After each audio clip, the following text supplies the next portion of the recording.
Not a hell of a lot for you tonight. Yeah, back at work, and yeah, got 3 brews out the way. So I did a lager, or pilsner, which I'll show you tonight, and I did a double, and I did a wheat beer. Pretty much just straight, and I used the Brewing Classic Styles book that my mate Dave loaned me. So hopefully they'll turn out well.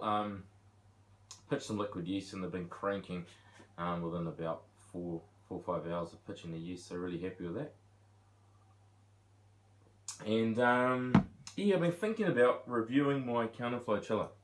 So just got this one that I made ages ago, and it's just got brass plumbing fittings on it. 15mm tube, and I think that's must be about, I don't know, 20mm internal diameter tube.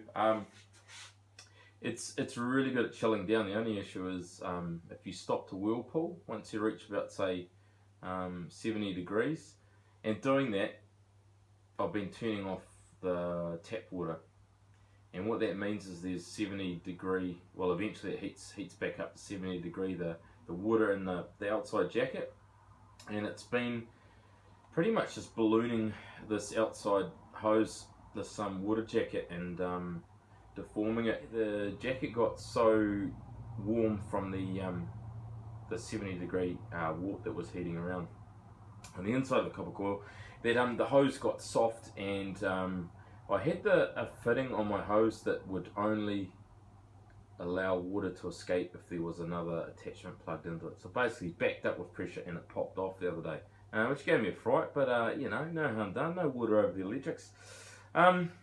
Anyway, yeah, there's nothing wrong with it, except that it's pretty big, and I wouldn't mind something a bit more compact.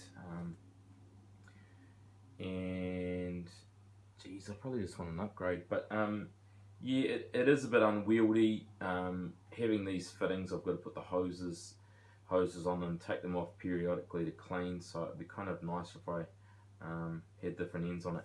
Anyway, I'm thinking about this. I'm thinking about what to do. I really like the idea of a convoluted warp chiller. You get those relatively cheap from China these days, so we will see. I'll have a think. Otherwise I might just go back to the drawing board and modify this. So yeah, any thoughts? Let us know. Yeah, what else? I just yeah, I'm not having a beer tonight because I've already knocked out a couple of SJ Paul reviews with my mate Dave. So yeah, anyway, cheers for tuning in, and here's some brew footage, and yeah, I'll catch you next week, and I might show you a bit of the wheat beer that I did, and might almost be ready for a fermenter tasting by then. So cheers for tuning in, and yeah, good luck with your SJ Paul guys. It's nearly at the end. I've only got a couple more to do. So cheers guys, happy Homebrew Wednesday. Just mashing in there, keeping it nice and dry, and I've got those fittings fitted up. So there's my thermometer bulkhead, and there's my barbed bulkhead, barb on the other side, and yeah, been going good so far. I just checked the pH, and she's a bit low, so I'm going to add some acid. So that pH is about 6 at the moment, and I want to get that to under 6, hopefully somewhere around 5.5 or so. And so I'm just adding about 150 odd grams of acidulated malt from Gladfields, the old sour grapes, and we'll see how that goes. I'll take a reading shortly. So using the old buffer solution, I recalibrated my pH meter, and anyway I ended up with 5.5 after adding the acid malt, so that is just where I wanted it. Awesome. So yeah, now here's some candy syrup. That's for a future brew. Anyway, yeah, we're just getting that up to 75 because we're about to do the mash out, and today is the day that we finally fire up our boil kettle with 2,500 watt element. Let's hope it doesn't bloody leak or I burn it out or any of that sort of bullshit. So one blessing and one curse is that obviously the SS kettle had markings on it, so it's a blessing in terms of calculating the amount of sparge water that I'm getting out of it, because I can just use that 5 gallon mark as a reference point. But of course, in the boil kettle, there's no marking. So a couple of ideas. One of them, I might do the old ruler jobby at some point, whereby maybe I modify one and like clip it over so it just hangs in, so I can check that measurement.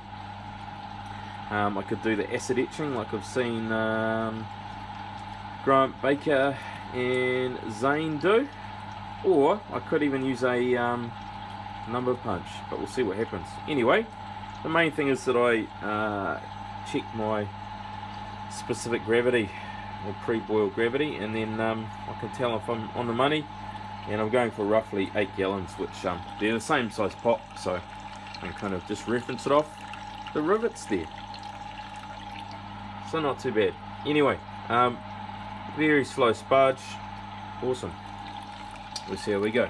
I've never really paid a lot of attention to as I've just hit out. Normally I've just hit mash out temps and not worried about it. Just set up to 75, but this time,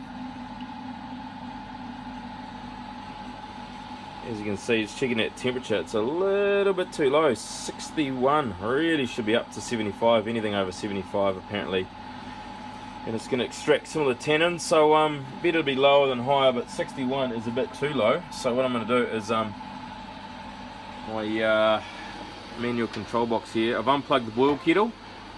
I'm going to run that HLT, try and get that sparge water back up to 75 degrees, and yeah, we'll try and get a bit better sparge water temp, extract all those sugar. So I had a bit of a think about the hops. I've used SARS, I've used Tetnanger, I've used all sorts in a lager, Hallertauer. But anyway, I thought I'd try Pacifica today, which is a New Zealand kind of noble hop. And obviously I got these from Luke at Wagon Brewing, 5% alphas. And we'll probably put in about 100 grams. And a couple of those additions will be for aroma. So nearly at boiling. Just about got that hop break. Yeah, here's hoping that we don't have a boil over, or the opposite, which is a feeble boil. So yeah, it's about twice the amount of liquid as I tested it when I did my water test. So here's hoping, but as you can see, that hole is getting bigger and more bubbles. Price is subverted. Had to do a quick bit of skimming and turn the switch off at the wall, but we got there in the end. So that is well and truly a decent boil with the 2,500 watt element, and thank Christ we didn't get a boil over. So now all you guys that I've seen with the propane outside filling it up to the brim, I respect you guys, the fact that you don't get boil overs. So yeah, for its first outing, that element is doing the business, so should be good. Pre-boil gravity was about 1040, so I'm hoping to get close to that 5% or just under after boil off.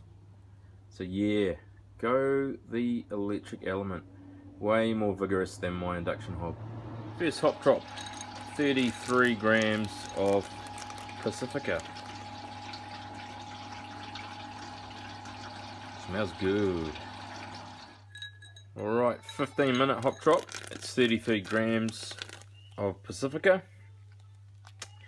and our Irish moss and yeast nutrient.